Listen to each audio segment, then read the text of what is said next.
Bien, hermanos, el texto que les leí hace un momento corresponde a la sexta iglesia que Cristo les dirige a estas iglesias en Asia Menor. Es la iglesia de Filadelfia. Ahí van a tener un mapa. Miren que las iglesias en Asia Menor estaban distribuidas, parece como en un semicírculo. Él comienza escribiendo a Éfeso, luego Esmirna, Pérgamo, Tiatira, Sardis y sigue con Filadelfia. Esas son las iglesias de Asia Menor. Y el contenido de esta iglesia, el contenido de esta carta, cobra un significado profundo cuando podemos relacionar el contexto que estaba viviendo la iglesia con el mensaje que les da Cristo. Cuando podemos relacionar ambas cosas, entonces este mensaje se vuelve muy significativo. Permítame entonces decirle algunas cosas del contexto. En primer lugar, Filadelfia estaba ubicada en una ruta que conectaba Asia con Europa. Era una ruta comercial. Por ahí pasaba la ruta del Imperio Romano.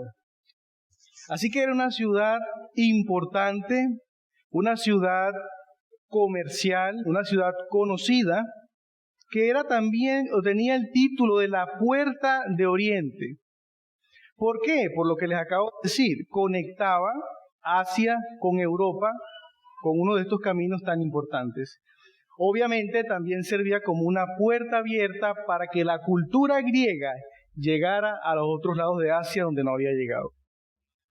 Entonces estamos hablando de una iglesia en una ciudad particular. También tenía esta ciudad la cualidad de que el suelo era volcánico y eso hacía que habían terremotos.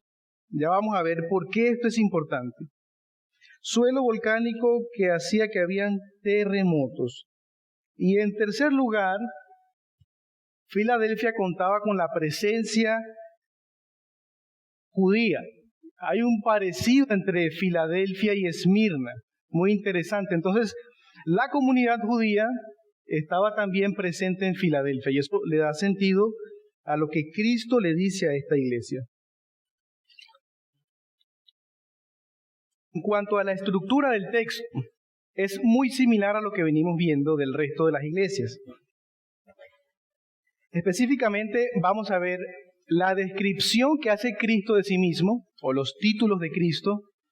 Vamos a ver también el elogio o el reconocimiento de Cristo a esta iglesia, la promesa y el llamado universal, que es un llamado que se repite en varias iglesias. Comencemos entonces a ver la descripción de Jesús. Miren el versículo 7. Escribe al ángel de la iglesia en Filadelfia. Esto dice el santo, el verdadero, el que tiene la llave de David, el que abre y ninguno cierra, y cierra y ninguno abre. Cristo está utilizando aquí tres títulos: el santo, el verdadero y el que tiene la llave de David. Son tres títulos que indican la divinidad de Jesús. Son tres títulos que Él va a usar estratégicamente, no solamente para combatir contra los judíos que estaban acechando a la iglesia, sino para fortalecer a la iglesia como tal. ¿Cuál es el primero? ¿Sí se dieron cuenta? El santo. Ese es el primero. Esto significa, obviamente, que Cristo es trascendente, es decir, Cristo es superior y diferente a todas las cosas creadas. Él es trascendente, pero también Él es puro moralmente. Esa es la idea de la santidad. Trascendencia, pero también pureza moral. Cristo es sin pecado, trascendente y sin pecado. Pero el asunto aquí es que Cristo no es un santo. Cristo no es un santo entre muchos, sino que Él es el santo. ¿Y sabe lo que significa eso? Eso significa que Cristo está usando un título que se utiliza exclusivamente para Jehová en el Antiguo Testamento. Vayan conmigo a Isaías capítulo 40, versículo 25, en medio de esta asombrosa descripción de Dios.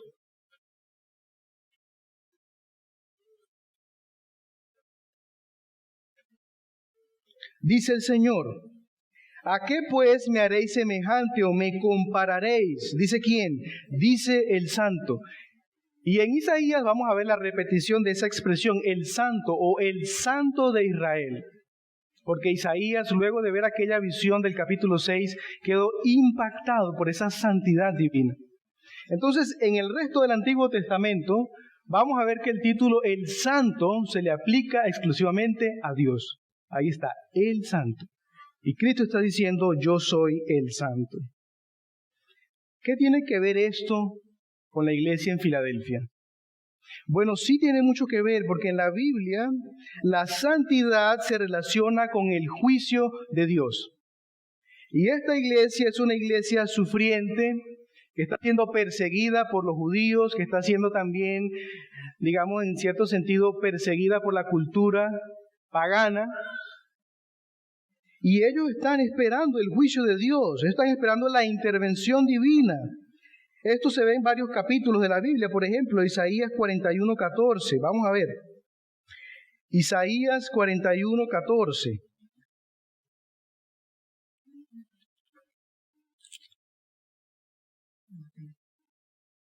No temas, gusano de Jacob, oh vosotros, los pocos de Israel. Vean esto, vean este sentido. Los pocos de Israel. Yo soy tu socorro, dice Jehová. ¿Y quién es Jehová? El Santo de Israel es tu Redentor. Hay una relación entre la santidad de Dios y su juicio y su socorro al pueblo de Dios. Y esto se repite también en Apocalipsis capítulo 6, versículo 10. Estos santos que están en el estado intermedio, estos santos que claman a Dios, vean cómo relacionan su santidad, su carácter verdadero y el juicio de Dios. Apocalipsis 6:10. Y clamaban a gran voz diciendo, ¿hasta cuándo, Señor santo y verdadero, no juzgas y venga nuestra sangre en los que moran en la tierra? ¿Ven? La santidad tiene que ver con el juicio de Dios. Y por eso Cristo utiliza este título, para que los hermanos en Filadelfia sepan que su sufrimiento no es en vano y que Él no se hizo de la vista gorda de lo que está haciendo. Pero este texto que vimos acá, fíjense que me da pie para hablar del segundo título. Aquí dice, ¿hasta cuándo, Señor santo y verdadero? Hablando de Dios. ¿Y qué dice Cristo de sí mismo en el capítulo 3, versículo 7? Esto dice el santo, el verdadero. Ese es el segundo título que Cristo escoge estratégicamente para esta iglesia. ¿Y verdadero? ¿A qué se refiere esto? Bueno, esto tiene un doble significado. En primer lugar, verdadero para el pensamiento judío significa fiel, significa una persona confiable. Ahora, quiero que vayan conmigo, quiero que le den sentido al resto del mensaje conforme a los títulos que está haciendo Cristo aquí, los títulos que Él está usando. Pero verdadero también significa genuino, algo verdadero. ¿Cómo usted diferencia algo verdadero de algo falso? Cuando le hace una prueba de genuinidad. Y Cristo está diciendo, yo soy el genuino. Entonces surge la pregunta, ¿genuino en qué? ¿El verdadero qué? ¿Y saben cuál es la respuesta? El verdadero Mesías. Miren lo que tiene, el sentido que está dando Cristo. La iglesia en Filadelfia estaba luchando, estaba siendo presionada por el judaísmo, pero un judaísmo incrédulo. No un judaísmo al estilo de los Gálatas judaizante que mezclaba, sino un judaísmo nato, que niegan la divinidad de Jesús, que niegan el carácter mesiánico de Jesús. Pero Jesús en sus títulos dice, yo soy el verdadero. Yo soy el Mesías de Israel. Esto me recuerda a Juan capítulo 5. Si quieren podemos ir un momento a Juan capítulo 5.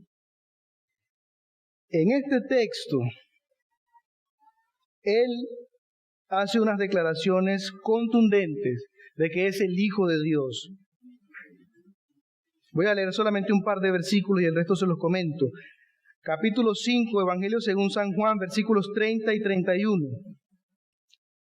No puedo yo hacer nada por mí mismo. Según oigo, así juzgo. Y mi juicio es justo, porque no busco mi voluntad, sino la voluntad del que me envió, la del Padre. Si doy testimonio acerca de mí mismo, mi testimonio no es verdadero. Otro es el que da testimonio acerca de mí, y sé que el testimonio que da de mí es verdadero. Entonces, en el resto del texto, él va a decir, Juan el Bautista, un profeta de Dios, declaró que yo soy el Hijo de Dios. El Padre con voz audible dijo que yo era el Hijo de Dios. Y luego agrega, y la Escritura también lo certifica. Él es el verdadero Mesías, el genuino Hijo de Dios. Y eso tiene mucho que ver con los contrincantes de Filadelfia. Pero como si fuera poco, Cristo agrega un tercer título, y este es especial. ¿Qué dice el versículo? El que tiene la llave de David, el que abre y ninguno cierra, y cierra y ninguno abre. Hermanos, aquí estamos de frente a una alusión al Antiguo Testamento. Ustedes saben que una de las claves para interpretar Apocalipsis es entender el Antiguo Testamento. Juan, como buen judío, tiene su teología construida a partir del Antiguo Testamento. Pero Cristo, en su revelación humana, aclaró el significado del Antiguo Testamento. Y ahora Él es un judío cristiano que entiende la palabra de Dios a plenitud. Pero Él está citando Isaías 22. Vamos allá, tenemos que ir al Antiguo Testamento. Isaías 22.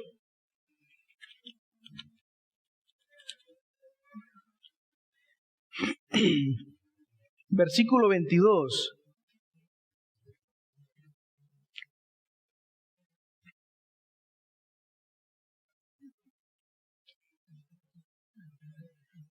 Dice la palabra de Dios: y pondré la llave de la casa de David sobre su hombro, y abrirá, y nadie cerrará, cerrará, y nadie abrirá. ¿De qué está hablando el texto? El texto va desde el versículo 15 al 25, y está haciendo un contraste entre dos personas. La primera persona es Sebna, un mayordomo soberbio, infiel. Versículo 15, Jehová de los ejércitos dice así: ve, entra a este tesorero, a Sebna, el mayordomo, y dile, Dios lo va a juzgar. Pero por otro lado, y en contraste con Sebna, está Eliakim, hijo de Hilcías. Mírenlo en el versículo 20. En aquel día llamaré a mi siervo Eliakim, hijo de Hilcías. Sigamos el 21. Y lo vestiré de tus vestiduras, y lo ceñiré de tu talabarte, y entregaré en sus manos tu potestad. Esa es una palabra clave. Tu potestad. Y será padre al morador de Jerusalén y a la casa de Judá. Tenemos entonces el reemplazo de Sebna por Eliakim, descendiente de Judá, que va entonces a tomar la mayordomía y que lo va a hacer bien. Lo que está diciendo Cristo es que hay un tipo aquí del Mesías. En este mayordomo, ¿los mayordomos quiénes eran? Los mayordomos eran aquellas personas que tenían las llaves de la ciudad, y ellos eran los que abrían las puertas y cerraban las puertas. Y nadie podía acceder a la ciudad si no estaba en comunicación con el mayordomo. ¿Qué quiere decir esto entonces aplicado al Señor Jesucristo? En términos sencillos, Cristo está diciendo que Él es el único que da acceso al reino de Dios. Él tiene el poder y Él tiene la autoridad de dar acceso al reino de Dios. ¿Qué dijo Él en Juan 14:6? Yo soy el camino, yo soy la verdad, yo soy la vida. No hay otro camino. Nadie más puede dar acceso al reino de Dios. Y vean la conexión tan hermosa que tiene. Los judíos, versículo 9, vayan conmigo, toman en Apocalipsis 3:9, la parte final. He aquí yo haré que vengan estos judíos, falsos creyentes, no son verdadero pueblo de Dios. Dice, yo haré que vengan y se postren a tus pies y reconozcan que yo te he amado. Hay una cualidad de estos judíos, y es una cualidad que vemos también hoy en día. Hay gente que se atreve a decir quién es y quién no es hijo de Dios. Y los judíos decían, no, ustedes, filadelfianos, son gentiles, ustedes están excluidos del pueblo de Dios, no tienen esperanza, el amor de Dios no se ha derramado sobre ustedes. Pero Cristo, ¿qué dice? Un momento, aquí el que da acceso al reino de Dios soy yo. Bendito sea el Señor por eso. ¿Quién sabe quién es hijo de Dios? ¿Quién entra al reino de Dios? No son los judíos. Es Cristo mismo. Y esto es muy consolador para la iglesia. Esto es muy consolador. Entonces, 3 títulos de Cristo que enfatizan su divinidad y su carácter mesiánico: el santo, el verdadero y el que tiene la llave de David, que abre y ninguno cierra, y cierra y ninguno abre. Entonces, con base en estos títulos, viene un mensaje muy consolador o fortalecedor para la iglesia. Eso es lo que vamos a ver, el reconocimiento de ellos. Versículo 8. Yo conozco tus obras. Esto es otro atributo divino. ¿Qué atributo es? La omnisciencia. Hermanos, vean esto tan hermoso que es. Cuando Cristo es el Mesías, cuando Cristo es el Salvador, no necesita muchas explicaciones del sufrimiento. Él no está lejos de la iglesia. Él no es indiferente a lo que la iglesia está viviendo. Él dice, yo conozco lo que está pasando. Yo conozco muy bien lo que está pasando. ¿Y qué es lo que está pasando? Es una diferencia abismal con Sardis. ¿Recuerdan lo que había en Sardis? Tenían nombre de que estaban vivos, pero estaban muertos. Es una diferencia con Tiatira, es una diferencia con la Odisea que vamos a ver más adelante. No hay quejas, hay consolación, hay ánimo pronto para ellos. Porque Cristo, así como conoce el pecado de Sardis, Cristo conoce la sinceridad de los hermanos en Filadelfia. Y por eso la omnisciencia es otro atributo consolador. Para algunos es terrorífico, pero para el pueblo de Dios es consolador. Él sabe lo que estamos viviendo. He aquí he puesto delante de ti una puerta abierta, la cual nadie puede cerrar, porque aunque tienes poca fuerza, has guardado mi nombre, has guardado mi palabra y no has negado mi nombre. Aquí hay una característica especial de los hermanos. Ellos tenían poca fuerza. Esto significa que eran pocos en número, pero también significa que eran insignificantes. Ellos no eran una iglesia que influenciaba la ciudad, una iglesia famosa en Asia. Yo conozco a Filadelfia. Ellos eran pequeños, una manada pequeña del Señor, insignificantes. Pero a pesar de eso, ellos eran fieles. Ellos eran obedientes. Yo quiero que usted tenga en mente entonces esta iglesia, IBRB. Pequeños, pregunto, insignificantes, lo más importante es la fidelidad, la obediencia a Él. Han guardado mi palabra y no han negado mi nombre. ¿Recuerdan la parábola del sembrador? Aquella gente que recibe la palabra con gozo, pero luego que viene la persecución, ¿qué pasa? Tropiezan. Yo no sabía que el cristianismo era así. Yo no sabía que tenía que luchar contra falsos hermanos, contra el mundo, contra mi pecado, contra falsas doctrinas, etc. Esto me desanimó. Yo pensé que todo era color de rosas. Pero eso no es el cristianismo. Si usted ha escuchado ese cristianismo, déjeme decirle que no ha escuchado el evangelio. Porque Cristo ha prometido aflicción a su pueblo. Dice Pablo a los filipenses, así como se les ha concedido la fe, se les ha concedido también que padezcan por Él.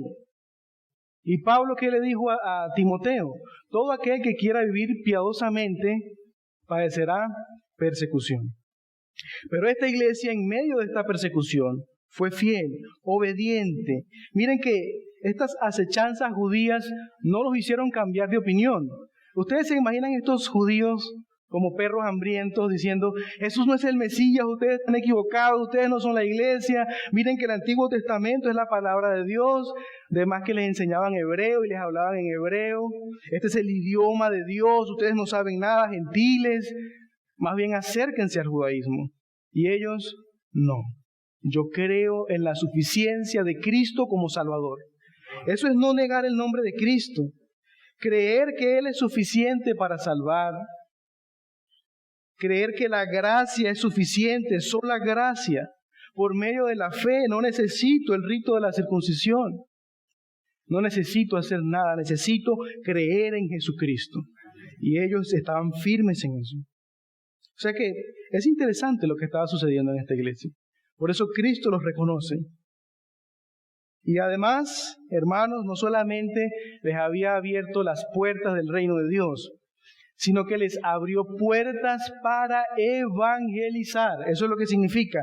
He abierto delante de ti una puerta abierta. O he puesto delante de ti una puerta abierta. Son oportunidades en el reino de Dios. Una iglesia pequeña, una iglesia insignificante, pero una iglesia fructífera. Eso es lo que quiere el Señor. ¿Cuál es el modelo de iglesia que tú tienes en mente? Esa es una buena pregunta. ¿Fama? ¿No aflicción? ¿No luchas doctrinales? Pues esto no es lo que veía Filadelfia.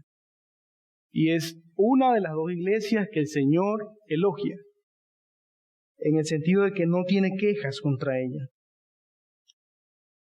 Bien, entonces esto de la puerta abierta me lleva también al versículo 9.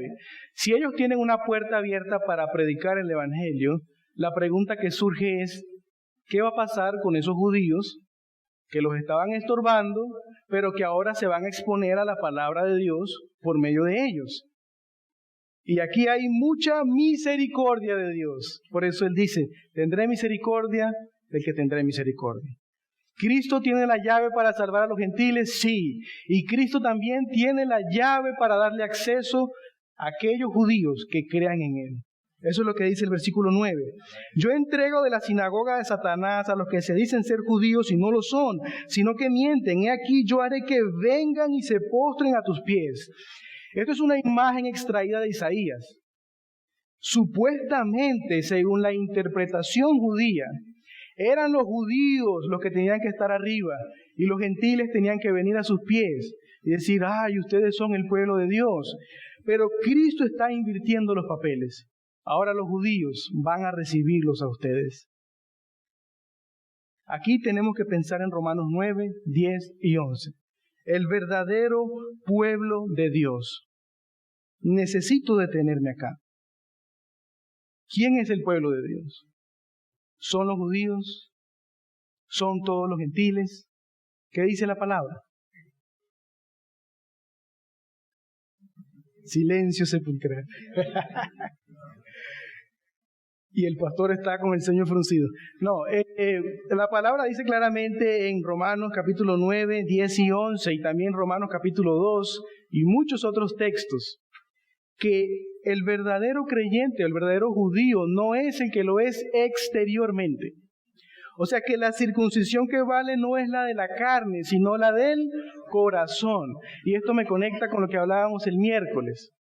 Por fuera pueden ser muy judíos, por fuera pueden realizar todos los ritos que quieran.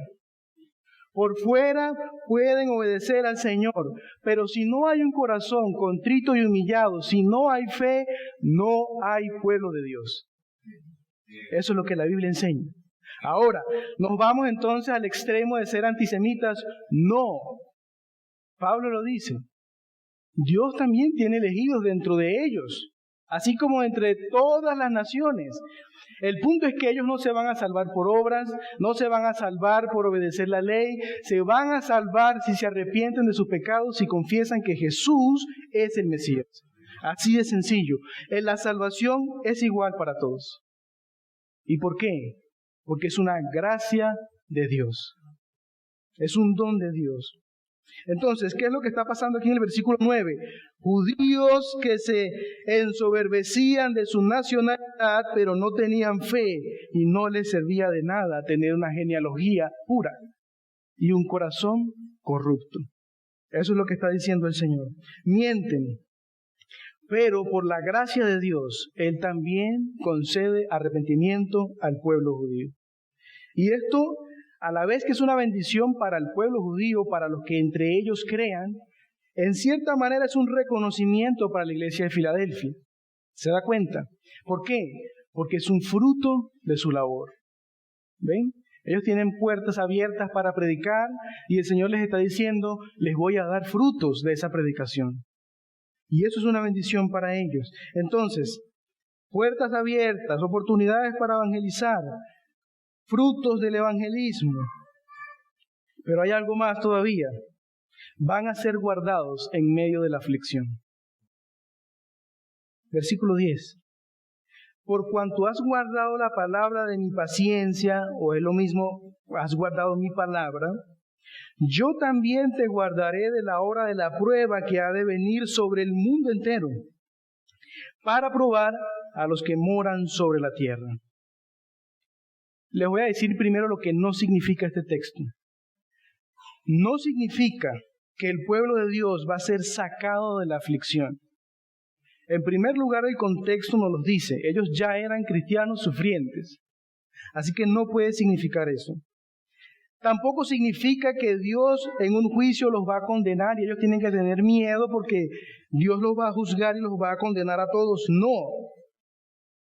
Lo que significa es que Cristo los va a guardar en medio de la aflicción. Eso es lo que significa. El mismo Cristo oró en Juan 17, que dijo, Señor, no te ruego que los saques del mundo, sino que los guardes del mal. Y eso tiene sentido con el resto de promesas que llevan aflicción para el pueblo de Dios. Pregunto, o bueno, es la pregunta que surge, ¿esta hora de la prueba será una tribulación futura, universal, la gran tribulación? Bueno, todavía no hemos llegado a los textos, estamos apenas despegando, pero la respuesta es que no. Los más entendidos en esto dicen que lo más seguro es que sea una tribulación local para Filadelfia, un tiempo de mucha aflicción, y el Señor los va a guardar en medio de eso para que continúen extendiendo el reino de Dios. ¿Tiene sentido? Tiene sentido. Si ellos eran cristianos fructíferos, Dios los guarda en medio del mal para que ellos continúen extendiendo su reino. Pablo lo dijo, para mí es mejor morir, porque voy a estar con mi Señor, pero quedarme me es más necesario por causa de ustedes, le dijo a los filipenses. Entonces, el hecho de que estos hermanos filadelfianos se quedaran tenía un propósito redentor, tenía un propósito de expansión en el reino de Dios. Todo lo que vemos aquí, hermanos, son elogios y reconocimientos, pero no para una iglesia soberbia, sino para una iglesia sufriente, una iglesia humilde, una iglesia fructífera. En lo poco fueron fieles y el Señor los está exaltando. Pero aquí hay también promesas, versículos 11 y 12. Esta es la tercera parte de nuestro estudio, de nuestra clase. Hay promesas. He aquí yo vengo pronto, retén lo que tienes para que ninguno tome tu corona. ¿Qué le pediría usted a una iglesia así? Seguramente le dice cualquier otra cosa, ¿verdad? Cuídense porque seguro son soberbios. Miren esto, miren lo otro. Cristo le dice, solamente perseveren como lo están haciendo. Retengan lo que tienen. Eso implica doctrina, eso implica la vida cristiana, eso implica la piedad, implica todo. No eran perfectos. Cristo lo sabe, el pueblo de Dios no es perfecto. Pero debían perseverar en la fe. Obedientes y fieles. Obedientes y fieles. Yo vengo pronto, quizás no se refiere a la segunda venida de Cristo. Quizás se refiera a que Él, como está hablando de la aflicción, Él los va a amparar. en medio de esa aflicción que venga. De todas maneras, la segunda venida de Cristo traerá ¿qué? El fin del sufrimiento. O sea que también puede significar la segunda venida de Cristo. Sea como sea, hay amparo, hay fortalezas que vienen del Señor. Y la imagen que tiene aquí el texto es una imagen de una carrera cristiana. Así lo ejemplifica la Biblia en muchos lugares. Esta corona no es una corona de realeza. No es que ellos van a ser los reyes de la tierra, no. Es una diadema que se le daba a los ganadores en los Juegos Olímpicos. Entonces es como que esfuérzate en tu caminar cristiano, síguelo haciendo bien, ten un buen final, serás recompensado por el Cordero cuando Él venga. Es lo que Cristo está diciendo. Estos cristianos vencedores, versículo 12, al que venciere, al que tuviere esa diadema en su cabeza de victoria, yo lo haré columna en el templo de mi Dios. Hay varias promesas aquí. Columna en el templo de Dios, el nombre de Dios, el nombre de la ciudad de mi Dios, el nombre de Cristo. 4 promesas hermosas. Ahí tenemos en pantalla un poco lo que significan. Columna en el templo de mi Dios. No significa el templo de Jerusalén. Estábamos hablando cerca del año 90, 96. Así que el templo, ¿en qué año fue destruido? En el 70. Aquí no hay templo de Jerusalén. Tampoco es un templo futuro como piensan los dispensacionalistas, porque la Biblia dice en Apocalipsis 21 y 22 que la ciudad de Dios no tendrá templo porque Dios estará allí.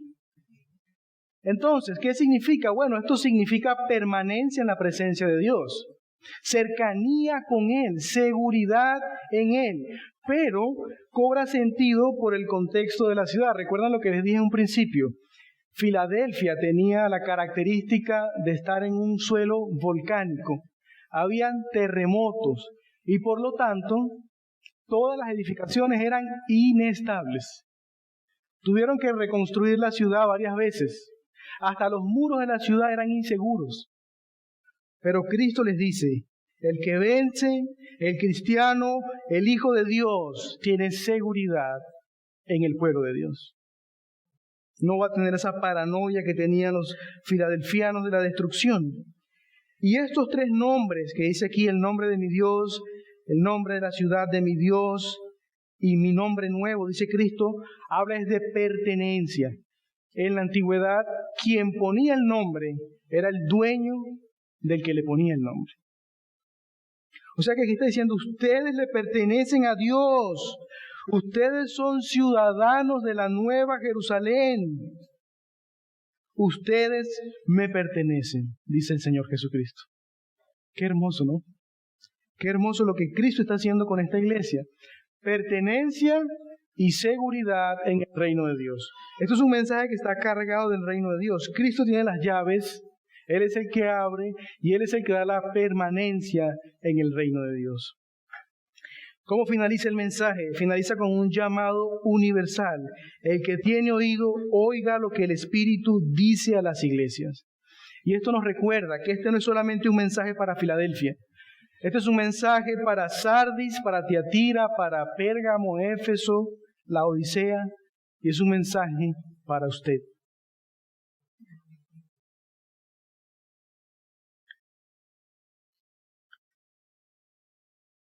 Hay que estar atentos a la palabra de Dios. Eres un cristiano sufrido, pero fiel. Escucha las promesas que Cristo te hace, hermano, hermana. El texto nos está hablando de seguridad de salvación. ¿Usted se dio cuenta de eso? Ya no es posible que nosotros como creyentes, como cristianos, estemos dudando de la suficiencia de Cristo para salvar. Esas cosas ya tienen que ser superadas. Él es un poderoso Salvador, hermanos. El Santo, el Mesías verdadero, el que tiene la llave de David, la autoridad de dar acceso al reino de Dios, lo tiene Él.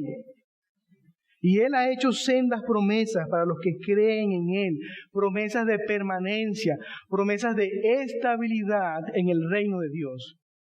No podemos ya estar pensando si somos salvos o no somos salvos, ¿Será que los judaizantes que andan en Facebook tienen la razón? Triste, ¿no? Debemos ser fieles como Filadelfia. Pero también este texto, hermanos, si usted tiene oído, tiene que oír lo que la palabra de Dios le dice. Sea fiel en lo poco. Sea fiel cuando usted no es influyente a nadie en la ciudad, en el país. Usted tiene una relación con Dios. Y usted va a rendir cuentas a Dios. No mire a los demás, no mire a las demás iglesias. Usted tiene que ser fiel en lo poco. Y yo sé el contexto en el que estoy. La iglesia venezolana no es una iglesia influyente a nivel mundial. Quizás seamos pocos, pero ojalá que Cristo nos llame fieles. Que Cristo nos diga que guardamos su palabra. Que Cristo nos diga que no hemos negado su nombre. Debemos esforzarnos, hermanos, por darle la gloria siempre a Él. No desvirtuar su nombre, no desvirtuar su obra, no avergonzarnos de nuestra fe, sino más bien al contrario, dar frutos de evangelismo. ¿Cuándo fue la última vez que evangelizaste? Es una buena pregunta. Que el Señor nos ayude.